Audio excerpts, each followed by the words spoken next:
Now, the other day, Logic announced on Twitter that he currently has 7 unreleased projects and 80 unreleased songs. Now, I think there's a couple things to talk about regarding what he said, so without wasting any time, let's check it out. We got music! 80 unreleased songs, 7 projects, not for those who hate, but for those who love us. We making music every day, selling out arenas, thousands every night, I love you, Rat Pack, I do what I love every day, peace, love, and positivity. Now, 80 unreleased songs and 7 projects. That tells me a couple of things. Let's talk about the most obvious one, which is the man has been working hard. And it kind of makes you realize why he's in the position that he's really in. All these people at the top we're fans of put in an insane amount of work, and that's why most people will never get there. So I'm really happy to see that he still hasn't lost the drive and persistence of wanting to elevate even further than where he currently is. He could just not be working this hard while still maintaining the level of success he has, but then again, I think he realizes at the level he's at, being content is actually a dangerous game to play and you don't want to go there. And like the old and very true saying, the only thing that's harder than getting to the top is actually staying at the top. But apart from the fact that he's been working like a slave and living like a king, what does 7 projects and 80 unreleased songs tell me? It tells me that at least half of those projects have to be either mixtapes or EPs. I'm saying that because I can't see Logic recording 7 conceptual albums years before they're even out. I've noticed that every single one of his albums kind of reflect a specific moment in his life that's always recent to where he's at in life or recent to how he's growing and changing as a person in the moment. Now let's take a look at all of Logic's albums and discuss them. Right here we have Under Pressure. Now Under Pressure was obviously his introduction to hip hop. It was kind of his own Illmatic or Good Kid, Mad City. And the thing about Under Pressure is, even if you're not personally a fan of Logic, you still have an appreciation for the project because you realize how great it really is. And when it comes to the storytelling or the lyricism or the approach or even the concept, if I had to take something from Logic's discography that truly embodies hip hop, it's Under Pressure, no discussion. And then let's take a look at The Incredible True Story. On this album right here, he got way more creative as an artist. He started to embrace not only the type of music he wanted to make, but more himself as a person. I even remember this was around the time when he started playing with the Rubik's Cubes and his inner nerd started to surface. And obviously this was the side of him he felt like he couldn't 100% express to the hip hop world, because keep in mind, when Logic dropped Under Pressure, he was pretty much introducing himself to hip hop. And let's keep it real, a guy that's biracial, that looks white, who's also embracing his inner nerd, who also has an album about space. I mean, I wish I could change that, but I know how the world works and people in this world are judgmental as it is, and it's hard to be accepted by others. But truly being accepted in hip hop is a whole nother challenge in my opinion. And the whole topic of being accepted in hip hop, well, this is something Logic himself has talked about in the past. Let's check out this interview right here of Logic talking about that exact thing. But now afterwards,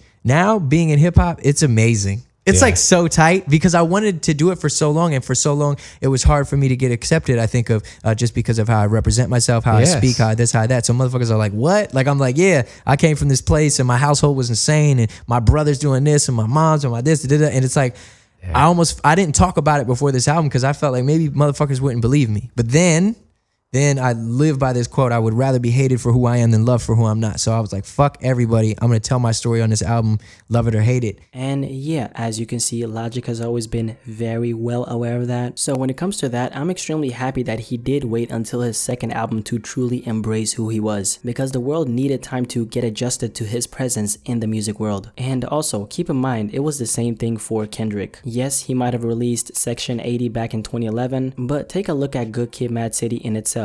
It was a very conceptual album that could be seen as an introduction to hip-hop. And then take a look at the album that came after Good Kid, Mad City, which is To Pimp a Butterfly. That was clearly Kendrick standing firm in what he truly believed in and preaching that message to the rest of the world. And just like I can't imagine Tits being Logic's debut album, I can't really picture To Pimp a Butterfly being a good introduction as Kendrick's major debut album, just because it was extremely polarizing and it was way more than just about him only. And for people to accept something that's that different, obviously the listeners have to feel like they're at least a little bit familiar with the artist. And by the way, just to make it clear, because I know someone is going to comment about this, of course I know that Section 80 was Kendrick's debut album. I was just trying to make a comparison here, so hopefully you understand that. And then let's take a look at the last album, which is Everybody. Here he was kind of facing his own insecurities by speaking about things that were way bigger than just him. And looking at all of his albums and how they played out, where he was in his life when he released them, it's very obvious to me that every every single album reflected a time in his life. The fact that Logic has 80 unreleased songs and 7 projects, that tells me that either he's in an extremely creative space in his life where it's all just flowing, or maybe most of that music is all Bobby Tarantino 2 kind of vibes, aka that fun and turn up music. Or maybe, just maybe, he's completed an impossible mission of recording 7 conceptual projects, which I highly doubt, but of course I could be wrong. I'm also sitting here and asking myself, will this be one of those situations where he decides to release 2 or even 3 projects a year since he's now sitting on so much music? And also keep in mind, we all know the grind doesn't stop, which means apart from these 80 unreleased songs and 7 projects, 2 months down the road maybe he'll have 2 or 3 more projects completed, which means he'll be sitting at 10 projects. As much as I love Logic and his music, I personally would not want more than 1 project from him a year. Trust me, it hurts to say that because I really love his music, but there's a feeling of exclusivity whenever I listen to his music because he never really drops a lot of music and he's never dropped 2 projects within a year, and thus far it's been working for him. But that's what I personally think about the 7 unreleased projects and 80 unreleased songs Logic has in stock. But I want to know what you have to say about this. What kind of music do you think Logic is sitting on? Considering the amount of unreleased music he has at this point, do you think it would be good if he released multiple projects in a year for the next 2 or 3 years? Or maybe do you think that he runs the risk of potentially dropping way too much music? Definitely let me know in the comment section below and let's have a discussion about this.